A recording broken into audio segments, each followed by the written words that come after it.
Hello दोस्तों, maths with Arun में आपका स्वागत है। कैसे हो आप सभी लोग? उम्मीद करते हैं कि आप सभी लोग बहुत ही अच्छे होंगे। तो दोस्तों, आज हम इस वीडियो में बात करने वाले हैं परसेंटेज चैप्टर से टाइप 8 के क्वेश्चंस को। और दोस्तों, इससे पहले हमने टाइप 7 तक के अलग अलग वीडियो अलग अलग टाइप के हमने अपलोड कर दिए हैं। यदि आपने अभी तक नहीं देखे हैं तो उनकी लिंक मैंने डिस्क्रिप्शन बॉक्स में दे रखे हैं, आप उन वीडियो को देख सकते हैं। क्योंकि दोस्तों, जब तक परसेंटेज के लगभग सारे टाइप के क्वेश्चंस खत्म नहीं हो जाते तब तक हम अगले चैप्टर्स को नहीं शुरू करेंगे। तो आइए दोस्तों, हम शुरू करते हैं आज का पहला क्वेश्चन है, एक आयत की लंबाई को 10% से बढ़ा दिया जाता है तथा उसकी चौड़ाई को भी 20% से बढ़ा दिया जाता है, तो आयत के क्षेत्रफल पर कितना प्रतिशत का परिवर्तन होगा। तो दोस्तों, इस टाइप के सवालों को हम दो तरीके से कर सकते हैं। एक तरीका है x+y+x(y/100), यानी कि इस ट्रिक से भी आप सोल्व कर सकते हैं। लेकिन दोस्तों, मैं आपको बता देता हूं कि बहुत सारे ये सोचते होंगे कि ये ट्रिक कहाँ पर अप्लाई होती है, हमें कैसे पता चलेगा कि ये ट्रिक अप्लाई होगी। तो दोस्तों, जहाँ पर अगर हमें क्वेश्चंस के अंदर अगर दो वैल्यू दी हो, या तो बढ़ने की या घटने की, जो भी हो, अगर दो वैल्यू दी हो तो हम इस ट्रिक को लगा सकते हैं। और इसको अगर रेशियो मेथड से भी सोल्व करना चाहे तो कर सकते हैं। और हम जानते हैं कि आयत का क्षेत्रफल क्या होता है। आयत का क्षेत्रफल जो होता है वो होता है लंबाई गुणित चौड़ाई। तो हमें क्या कहा है, तो आयत के क्षेत्रफल में कितने प्रतिशत का परिवर्तन होगा। अगर हम 10 और 20 का सूत्र में रखकर भी सोल्व कर सकते हैं। x बराबर हम 10 मान लेते हैं, 10%, प्लस y बराबर हम मान लेते हैं 20%, प्लस XY यानी कि 10 गुणा 20/100।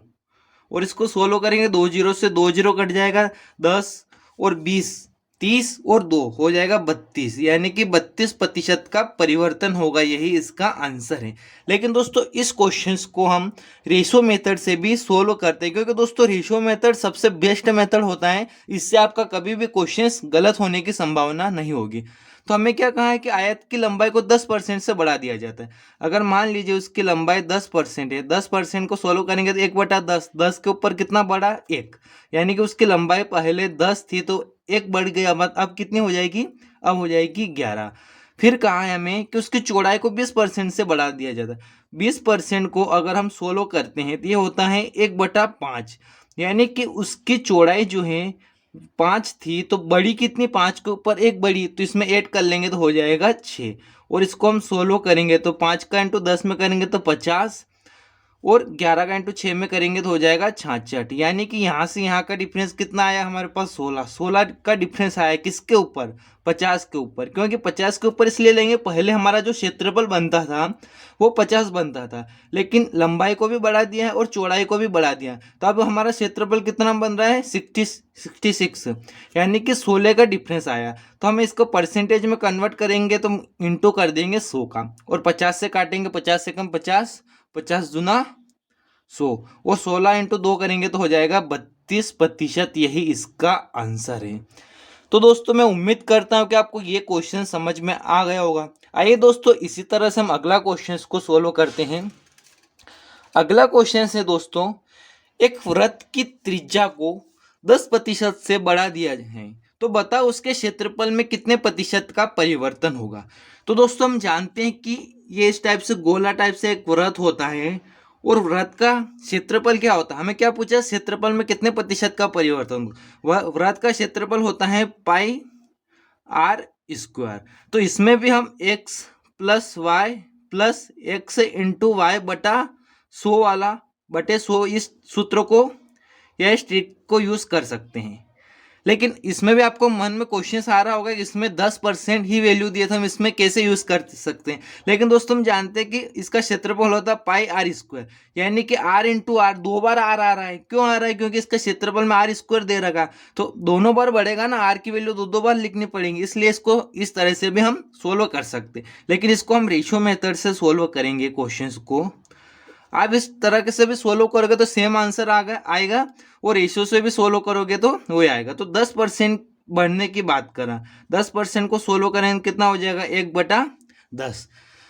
तो आर स्क्वायर है यानी कि 2 बार आर है तो हमें 2 बार बढ़ाना होगा। पहले 10 था तो 10 के ऊपर 1 बढ़ा तो कितना हो जाएगा 11। उसी तरह से दूसरी बार भी 10 था, 10 के ऊपर 11 हो जाएगा, क्योंकि आर स्क्वायर यानी 2 बार आर है इसलिए हमें 2 बार वैल्यू लिखना होगा। और इसको 16 करेंगे, 10 का इंटू 10 में करेंगे तो होता है 100, और 11 का इंटू 11 में करेंगे तो होता है 121। यानी कि यहाँ से यहाँ का डिफरेंस कितना आया 21 का। तो 21 का डिफरेंस किसके ऊपर, 21 का डिफरेंस है 100 के ऊपर, और परसेंटेज में कन्वर्ट करने के लिए 100 से गुणा करते हैं तो ये हो जाएगा 21%। इसका आंसर होगा, यही इसका आंसर है। लेकिन दोस्तों यदि आप इस क्वेश्चन को सूत्र से भी करना चाहें तो इससे भी करोगे तो आपके वही 21% ही आंसर आएगा। तो आइए दोस्तों इसी टाइप का हम अगला क्वेश्चन को सोल्व करते हैं। दोस्तों अगला क्वेश्चन है, एक बेलन के आधार की त्रिज्या को 10% से कम कर दिया जाता है तथा उसकी ऊंचाई को 33 से 1/3% से बढ़ा दिया जाता है, तो बताओ बेलन के आयतन में कितने प्रतिशत का परिवर्तन होगा। तो दोस्तों हमें क्या पूछा है, बेलन के आयतन में। बेलन का आयतन क्या होता है, बेलन का आयतन होता है पाई आर स्क्वायर एच। यानी कि हमारे पास इस क्वेश्चन में 3 वैल्यू है, लेकिन हम सूत्र से यूज करते, एक्स वाई वाला जो सूत्र था उसको अगर यूज करके करते तो हमारे पास 2 वैल्यू होती, लेकिन एक वैल्यू उसमें फ्रैक्शन से भी है। तो इस क्वेश्चन को हमें सबसे बेस्ट तरीका यही रहेगा कि रेशियो मेथड से सोल्व करें। और दोस्तों मैं आपसे यही कहूँगा कि आप हमेशा क्वेश्चंस को रेशियो मेथड से सोल्व करिए, ताकि आपको कभी भी क्वेश्चंस का गलत होने की संभावना बहुत ही कम रहती है। बस अगर कुछ गलत भी होगा तो मात्र कैलकुलेशन में ही गलत होगा। रेशियो मेथड का ये सबसे बेस्ट तरीका है। तो अब इसमें हमें क्या कहा, पाई आर स्क्वायर एच, यानी कि आर 2 बार है और एच 1 बार है। जबकि हमें क्या कहा, त्रिज्या को 10% से कम कर दिया, यानी कि आर की वैल्यू दी है 10%। अगर 10% को हम सोल्व करते हैं तो कितना होता है, ये होता है 1/10। तो हमसे पूछा है इसके आयतन में क्या परिवर्तन, पाई के मान में तो कोई परिवर्तन नहीं रहेगा, यही रहेगा, लेकिन ऊंचाई और त्रिज्या दोनों परिवर्तन हो रही है। तो हम 10 को 2 बार लिखेंगे, 10 के ऊपर कितने का डिफरेंस आ रहा है 1 का, यानी कि कितना कम की बात किया है इसलिए यहाँ पर हम लिखेंगे 9। उसी तरह से फिर डबल लिखेंगे, 10 के ऊपर कितने का डिफरेंस आया 1 का, तो 1 कम कर देंगे 10 में से तो हो जाएगा 9। ये फर्स्ट और सेकंड बार तो हमने लिख लिया, लेकिन तीसरी बार क्या आ रहा है, ऊंचाई क्या है 33 सही 1/3%। अगर 33 से 1/3% को हम सोल्व करते हैं तो 1/3 होगा। हमें क्या कहा है इसमें कि बढ़ा दिया जाता है, यानी कि ऊंचाई पहले 3 थी, 3 के ऊपर अगर 1 बढ़ी है तो कितने हो जाएगी, 3 में 1 जोड़ेंगे तो हो जाएगी 4, यानी कि 3 से हो गई 4। और इसको हम सोल्व करेंगे तो यहाँ पर 2 से कटेगा 4 2 बार, और 2 से कटेगा 10 5 बार, और 2 से कटेगा 2 एकम 2, 2 से कटेगा 10 5 बार। और इसको हम सोल्व करते हैं, 5 का इंटू 5 में करेंगे 25, 25 का इंटू 3 में करेंगे तो होता है ये 75, और 9 का इंटू 9 में करेंगे तो होता है 81। यानी कि दोस्तों अगर यदि हम इसमें एक्स और वाई वाला सूत्र अप्लाई करते हैं तो इसमें 2 बार हमें करना पड़ता है, क्योंकि एक बार इस वाली वैल्यू के लिए जो मान आता है, फिर जो मान आता है उसको फिर तीसरे वाली वैल्यू के लिए। लेकिन दोस्तों आप इस क्वेश्चन को समझिए कि रेशियो मेथड से हमें सिर्फ इतना सा ही सोल्व करना है और सीधा हमारा आंसर निकल कर आ जाता है। तो यहाँ पर पहले 75 उसका था आयतन, अब कितना हो गया 81 हो गया, यानी कि यहाँ से यहाँ तक कितना बढ़ा, यहाँ से यहाँ तक बढ़ा है 6। 6 किसके ऊपर बढ़ा, 6 बढ़ा है 75 के ऊपर। और इसको परसेंटेज में कन्वर्ट करना होगा तो हम गुणा करेंगे 100 का।